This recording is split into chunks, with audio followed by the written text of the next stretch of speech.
So by now you've probably heard about the sadistic attack on a person with a mental disability by these four scumbags. Now much of the discussion around this incident has devolved into blaming either Black Lives Matter or the rhetoric of Donald Trump's election campaign.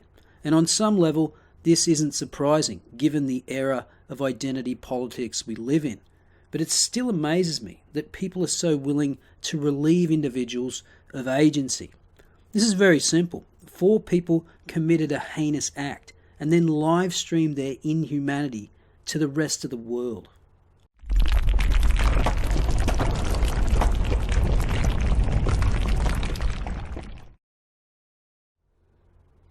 Don't get me wrong, I'm not dismissing the motivations of the attackers. Of course that's relevant, and that's part of the police investigation. My problem is with the knee-jerk reaction on both sides of the political spectrum, which is then magnified by the mainstream media. Within 24 hours, the hashtag BLM kidnapping had gone viral on Twitter. Now, according to the Chicago police, no evidence has surfaced that these people were in any way connected to Black Lives Matter.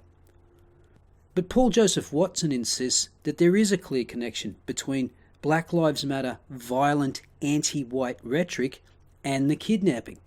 Well, that's a little different, isn't it? It's not the same as saying that Black Lives Matter was responsible, but that an environment in which it is now acceptable to hate on white people has been actively encouraged by Black Lives Matter. And I totally agree with that. But then why use the BLM kidnapping hashtag? That undermines your argument about inflammatory rhetoric and makes you look like a hypocrite. Then on the other side, you have the ridiculous insinuation that this can be blamed on the rhetoric of Donald Trump. Again, show us the causal connection. Have you looked at their Facebook and other social media accounts? What do they say? What we do know is that during the course of the torture of this person is that they yelled, "Fuck Trump" and "fuck white people." Now these people don't strike me as the most politically savvy types, but their rhetoric definitely suggests an element of politicization. But again, you can't relieve these scumbags, all of whom were 18 years of age or older, from individual responsibility. But there are those out there, like our favourite race-baiting friend, Symone Sanders, who'll do everything to shift the blame to anything from Donald Trump to slavery. 4 black teens under arrest in Chicago in connection with the beating of a white teen. The suspect shouting anti-Trump slurs as the attack was broadcast on Facebook Live. Let's discuss now CNN political commentators Peter Beinart, Alice Stewart, and Matt Lewis. Also Symone Sanders, a former press secretary for Bernie Sanders. Okay, so listen. There's certain things that I can't say that it's a hate crime because Chicago police won't say it. They're saying they're still investigating it. They're not they're not done with their investigation. But when you look at this, Symone, they're saying F white people, F Trump. How can you say it's not a hate crime against a white person? Now, I don't have a problem with anything Don Lemon said there. I don't think it's unreasonable for a news organisation to not call this a hate crime when the police haven't called it a hate crime. I think it's reasonable to wait and see what the police charge him with before jumping to conclusions.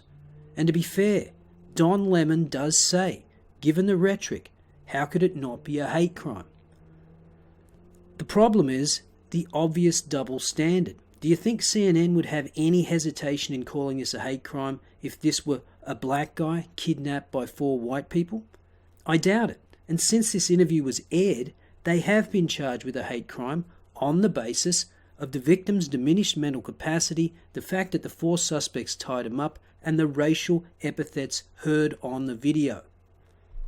So again, I don't think the problem is not calling it a hate crime 5 minutes after it happens. It's that the media goes off half-cocked when one of their pet identity groups is the victim.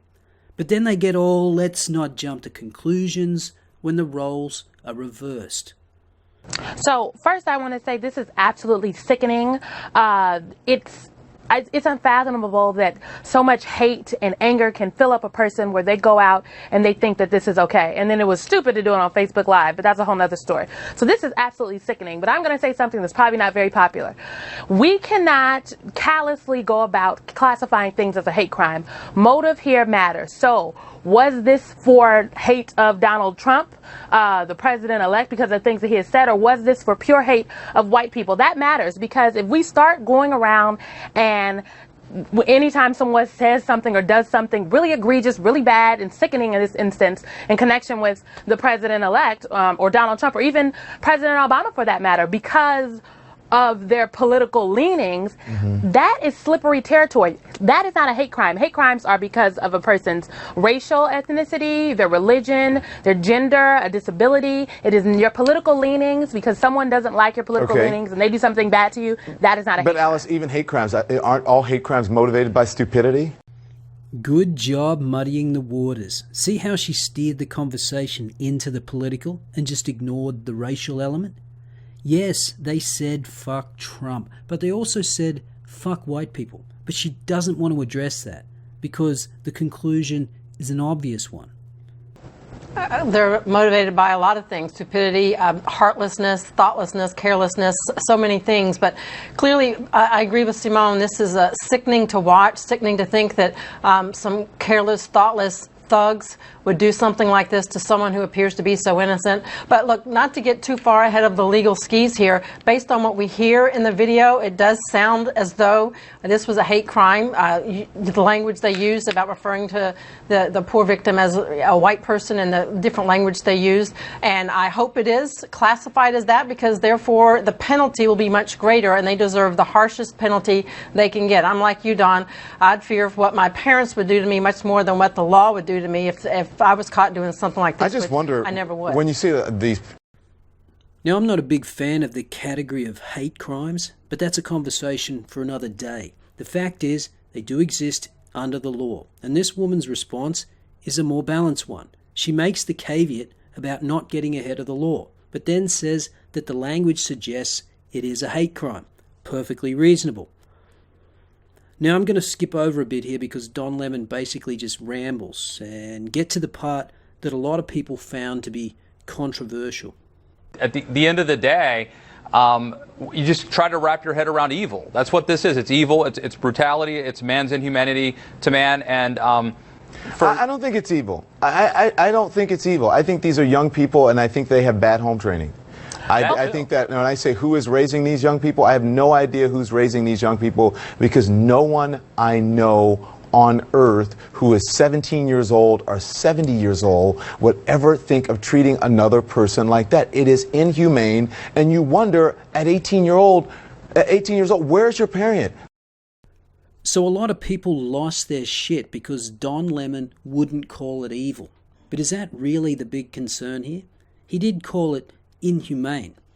But I think the bigger issue is how Don Lemon asks, disingenuously in my opinion, who's raising these young people? Where's their parent? I mean, come on, Don, you know the statistics. Given that 73% of black kids are born out of wedlock, there's a good chance 3 out of 4 of these scumbags grew up without a father. And this is where it comes from, a complete lack of values. Now, I'm happy to be corrected if it comes out all these fools come from stable families. But I have my doubts. Where's the parent? Where's your guardian, Peter? Did y'all forget? Wait, did hold on. everybody... Let Peter answer, Simone, and then I'll bring you in. Go ahead, Peter. Yeah, we're not going to listen to Peter because he takes a whole minute to say essentially nothing. Yeah, Simone, I'm sorry. Go ahead. What did you want to say? I just want to remind folks that we cannot sit here and ignore that for at least for the last year, on very public display, the worst parts of America have been brought from the fringe into the mainstream. So that affects people on both sides. We've talked about white nationalists and white supremacists and the KKK, but there are also when this inflammatory rhetoric is out there, when someone is repeatedly telling you that your community is the worst of the worst, it brings out the worst of the worst in people. So she just had to get all the buzzwords out. White nationalists, white supremacists, the KKK, and then took aim squarely at Trump, saying that when people are told their communities are the worst, it brings out the worst in people. It's Trump's fault. Well, Trump did say that black communities have never been in worse shape, which is a little stupid. I'm sure black communities were in worse shape during slavery or the Jim Crow South, but I think he was just being a little careless with his wording. He went on to talk about the fact there's no jobs in the inner cities, the education system is terrible, and you get shot walking down the street. And this is confirmed by the conservative academic Thomas Sowell, who as a black man grew up in Harlem in the 50s and said it used to be a lot safer. The education system was much better and families were more intact. But hey, don't let that get in the way of your demonization narrative. I would say that certainly the black kids who are growing up today have a higher material standard of living than I had. The difference was that the schools were good when I came along. They were especially good in New York at that time, hard as that is to believe. But the kids who grew up in that same place where I lived, they will not get that same education.